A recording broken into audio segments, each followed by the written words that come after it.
जय शिवराय मित्रांनो खरीप हंगाम 2025 मध्ये झालेलं नुकसान, न मिळालेली अतिवृष्टी नुकसान भरपाई, न मिळालेला पीक विमा किंवा पीक विमा मिळणार की नाही मिळणार हा प्रश्न आणि या सर्वांच्या पार्श्वभूमीवरती महत्वाची अशी बाब म्हणजे खरीपाची पैशेवारी. खरीपाची पैशेवारी 15 डिसेंबर 2025 पासून जाहीर व्हायला सुरू झाली आहे. 31 डिसेंबरला काही जिल्ह्यामध्ये पैशेवारी जाहीर करण्यात आलेली आहे आणि येत्या 2 ते 3 दिवसामध्ये साधारणपणे या जानेवारीच्या पहिल्या आठवड्यामध्ये बहुतांश राज्यातील सर्व जिल्ह्यांची पैशेवारी जाहीर केली जाईल. आणि आता ज्या ज्या जिल्ह्यांची पैशेवारी उपलब्ध झालेली आहे त्याच्याबद्दलचा अपडेट आजच्या व्हिडिओच्या माध्यमातून जाणून घेण्याचा प्रयत्न करणार आहोत. याच्यामध्ये परभणी असेल, हिंगोली असेल, नांदेड, छत्रपती संभाजीनगर, जालना, याचप्रमाणे सांगली असेल किंवा अमरावती असेल, ज्या जिल्ह्यांची आपल्याकडे माहिती आहे ती माहिती आपण या ठिकाणी पाहण्याचा प्रयत्न करणार आहोत. मित्रांनो, याच्यामध्ये परभणी आणि हिंगोली या दोन्ही जिल्ह्यांची पैशेवारी ही 50 पैशापेक्षा खाली आलेली आहे. कारण नुकसानग्रस्त झालेल्या जिल्ह्यामध्ये हे दोन देखील महत्वाचे असे जिल्हे आहेत.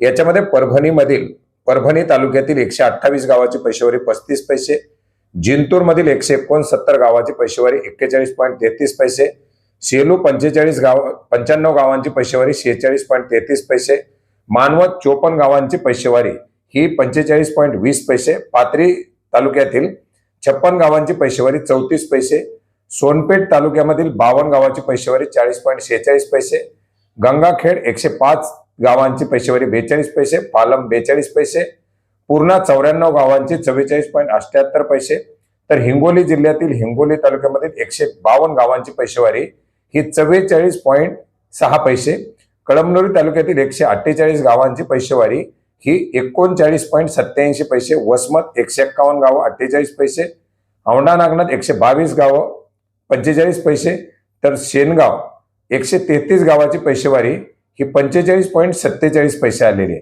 याच्यामध्ये आपण जर पाहिलं तर कळमनुरी असेल, पाथरी असेल, परभणी तालुका असेल, हे अतिशय नुकसानग्रस्त असे तालुके आहेत. याच्यानंतर आपण जर पाहिलं तर नांदेड जिल्हा देखील मोठ्या प्रमाणात बाधित असा जिल्हा आणि सर्वात जास्त बाधित मध्ये अहिल्यानगर, नांदेड, सोलापूर, अमरावती अशा जिल्ह्यांचा समावेश होतो. याच्यामध्ये नांदेड जिल्ह्याच्या पैशेवारीकडे देखील लक्ष लागलेलं होतं. नांदेड जिल्ह्यामध्ये नांदेड तालुक्याची 32 पैसे, अर्धापूर तालुक्याची 37 पैसे, कंधार तालुका 32 पैसे, लोहा तालुका 32 पैसे, याचप्रमाणे भोकर 32.36 पैसे, मुंदखेड 32.33 पैसे, हातगाव 34 पैसे, याचप्रमाणे हिमायतनगर 37 पैसे, किनवट 37 पैसे, माहूर 37 पैसे, देंगलूर 36 पैसे, मुखेड 32 पैसे, बिलोली 35 पैसे, नायगाव 32 पैसे, धर्माबाद 31 पैसे, उमरी 35 पैसे. अशा प्रकारे एकूण नांदेड जिल्ह्याची जर आपण पैशेवारी पाहिली तर ही साधारणपणे 33 ते 34 पैशाच्या घरामध्ये आहे, म्हणजे सरासरी ही या ठिकाणी आहे. याचप्रमाणे अमरावतीमध्ये सुद्धा मोठ्या प्रमाणात नुकसान झालेले आहे. अमरावती जिल्ह्यामध्ये 1939 गावामध्ये अंतिम पैशेवारी 50 पैशापेक्षा कमी आलेली आहे, जी 47 पैसे एवढी जाहीर करण्यात आलेली आहे. याच्यामध्ये आपण जर पाहिलं तर सर्वात कमी पैशेवारी जी आहे ती तिवसा तालुक्याची आहे. आता आपण पाहिलं होतं की जी काही सुधारित पैशेवारी आलेली होती त्याच्यामध्ये थोडा फरक दिसून आलेला होता आणि त्याच्यामुळे पुढे काय होणार हा देखील एक प्रश्न या ठिकाणी निर्माण झालेला होता. तिवसा तालुक्याची पैशेवारी 43 पैसे, धारणी, चिखलदरा, नांदगाव, खंडेश्वर या तालुक्याची पैशेवारी ही सर्वात जास्त 49 पैसे, वरुड, दर्यापूर, धामणगाव रेल्वे तालुक्याची पैशेवारी 48 पैसे, तर भातुकली, चांदूर रेल्वे, मोर्शी, चांदूर बाजार, अंजनगाव, सुरजी या तालुक्याची पैशेवारी 47 पैसे, अमरावती आणि अचलपूर तालुक्याची पैशेवारी ही 46 पैसे.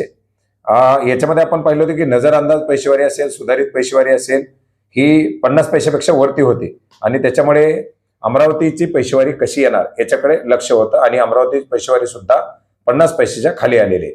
जालना जिल्ह्याबद्दल आपण यापूर्वी सुद्धा सविस्तर असं अपडेट घेतलं होतं की जालना जिल्ह्यातील एकूण 965 गावाची पैशेवारी जाहीर करण्यात आलेली होती, जी 50 पैशापेक्षा खाली आलेली होती.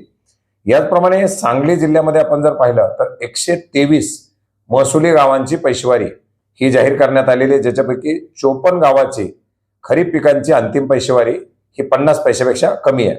याच्यामध्ये जत तहसीलमधील 46 गावं, तर संक अपर तहसीलमधील 8 गावाची अशी 54 गावाची पैशेवारी ही 50 पैशापेक्षा कमी आलेली आहे. छत्रपती संभाजीनगर बद्दल सुद्धा आपण यापूर्वी अपडेट घेतले होते की छत्रपती संभाजीनगरमध्ये 47.81 पैसे एवढी पैसेवारी जाहीर करण्यात आलेली होती, ज्याच्यामध्ये छत्रपती संभाजीनगर 46 पैसे, पैठण 46 पैसे, फुलंब्री 49 पैसे, वैजापूर 47 पैसे, गंगापूर 48 पैसे, खुलताबाद 48 पैसे, सिल्लोड 48 पैसे, कन्नड आणि सोयगाव 48 पैसे आणि सरासरी एकूण संभाजीनगर जिल्ह्याची पैसेवारी ही देखील या ठिकाणी जाहीर करण्यात आलेली होती 47.81 पैसे.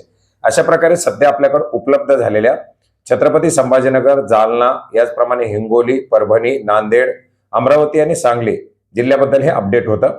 आता याच्या व्यतिरिक्त लातूर, धाराशिव या जिल्ह्यांची देखील पैसेवारी 50 पैशापेक्षा कमी त्याच्याबद्दल अपडेट आलेले आहेत, परंतु डिटेल माहिती त्याची समोर आल्यानंतर त्याच्याबद्दल आपण अपडेट घेऊयात. बीड, सोलापूर, अहिल्यानगर, नाशिक हे अपडेट देखील लवकरच 1-2 दिवसामध्ये समोर येतील आणि ज्या ज्या जिल्ह्याचे अपडेट येतील त्या त्या जिल्ह्यांचे अपडेट आपण जाणून घेण्याचा प्रयत्न करणार आहोत. आता बरेच जण म्हणतील मग पैसेवारी कशासाठी, तर पीक विमा मिळण्यासाठी पैसेवारीचा आधार भिडू शकतो. कारण पैसेवारी ही पीक कापणीच्या अंतिम अहवालाच्या आधारे एकंदरीत झालेल्या उत्पादनाच्या आधारे काढली जाते आणि यावर्षीचा जो पीक विमा काढला जाणार आहे तो सुद्धा पीक कापणीच्या प्रयोगावर आधारित असणार आहे.